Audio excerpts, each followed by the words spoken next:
দীপুমনির husband মারা গেছে, সবাই তার জন্য দোয়া করে। স্বামীর মৃত্যুতে মুন্সিগঞ্জ জেলা কারাগার থেকে পেরোলে মুক্তি পাচ্ছেন কার্যক্রম নিষিদ্ধ আওয়ামী লীগের সাবেক মন্ত্রী ডাক্তার দীপুমনি। ফিটনেসবিহীন বিএনপি, লাইসেন্সবিহীন জামাত আর মেয়াদ উত্তীর্ণ এইসব ঐক্যফ্রন্ট, যুক্তফ্রন্ট, এইসব তথাকথিত বাপে তাড়ানো মায় খেদানো নেতৃবৃন্দ, জনগণ প্রত্যাখ্যাত নেতৃবৃন্দ, তাদেরকে দিয়ে বাংলাদেশের উন্নয়ন, অগ্রযাত্রা, গণতন্ত্র কোনোদিনও নিরাপদে মহাসড়কে চলতে পারে না।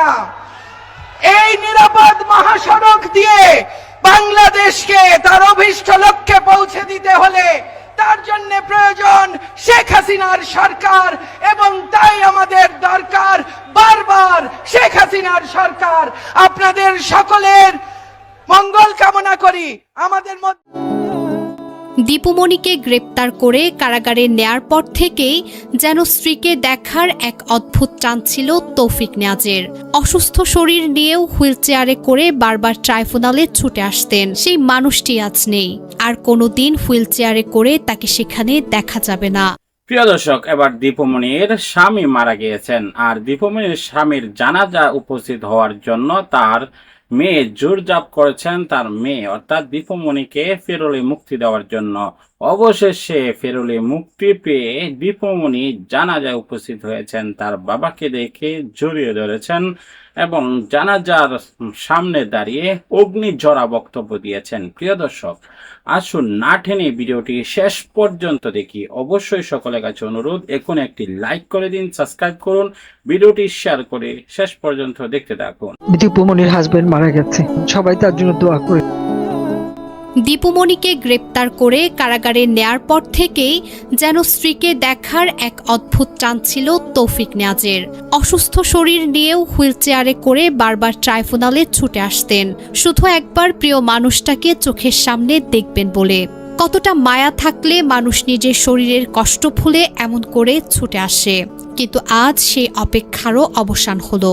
যে মানুষটি অসুস্থ শরীর নিয়ে স্ত্রীকে দেখতে ট্রাইব্যুনালে আসতেন সেই মানুষটি আজ নেই, আর কোনোদিন হুইল চেয়ারে করে তাকে সেখানে দেখা যাবে না। কিন্তু গত মঙ্গলবার 18 আগস্ট রাতে সেই অপেক্ষার চির অবসান ঘটল। রাত 10:27 রাজধানীর গুলশানের কন্টিনেন্টাল হাসপাতালে, সাবেক ইউনাইটেড হাসপাতাল, চিকিৎসাধীন অবস্থায় শেষ নিঃশ্বাস ত্যাগ করেন তিনি। মৃত্যুকালে তার বয়স হয়েছিল 76 বছর। অথচ কি নির্মম পরিহাস, স্বামী চলে গেলেন চিরতরে, আর স্ত্রী রয়ে গেলেন কারাগারের দেয়ালের ওপারে। শেষবারের মতো পাশাপাশি দাঁড়ানো তো দূরের কথা, শেষ বিদায়টুকু হলো না চোখের সামনে। কোনো শেষ কথা, কোনো শেষ স্পর্শ, কোনো শেষ চোখের দেখা কিছুই হলো না। শুধু একটা শূন্যতা রয়ে গেল দুজনের মাঝে। একজন চলে গেলেন অনন্তের পথে, অন্যজন রয়ে গেলেন লোহার গড়াদের ভেতরে।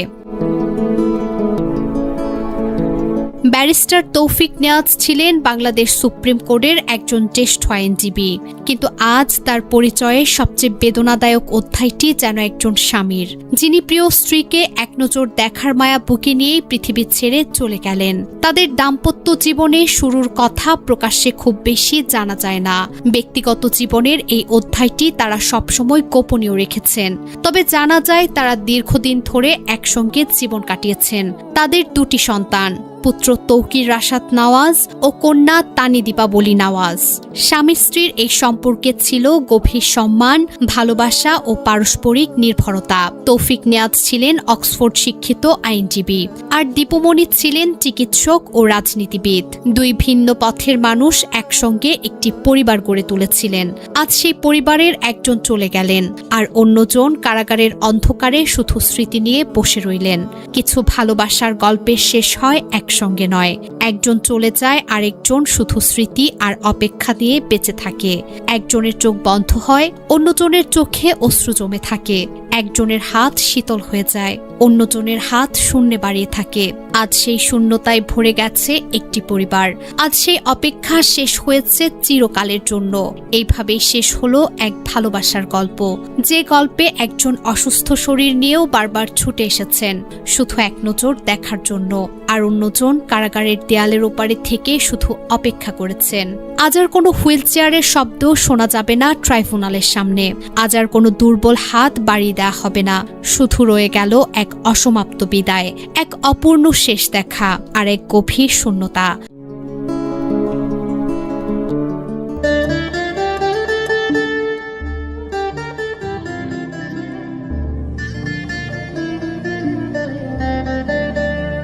চলে যাওয়ার 2 মাস আগেও যেন নিজের শেষ সময়ের কথা টের পেয়ে গিয়েছিলেন দীপুমনির হাজবেন্ড তৌফিক নেওয়াজ। হ্যাপিওয়ার্স, তাই তো নিজের শারীরিক অবস্থার পরোয়া না করে হুইল চেয়ারে ভর করেই কারাবন্দী স্ত্রী দীপুমনিকে এক নজর দেখতে ছুটে চলে গিয়েছিলেন জেলখানায়। হয়তো সেটিই ছিল তাদের শেষ দেখা, শেষ কিছু কথা।